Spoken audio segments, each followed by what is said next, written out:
Tabii ben korktum.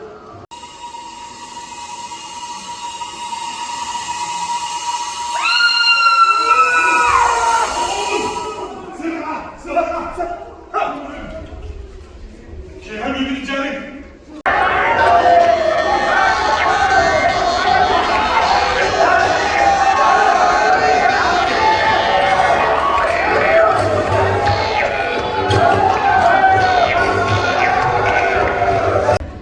Kulubata yapıyorum. Gördüğünüz iyileşiydi baba. O yolun iyi bakı gitti ha. Ne kırılmaz ya?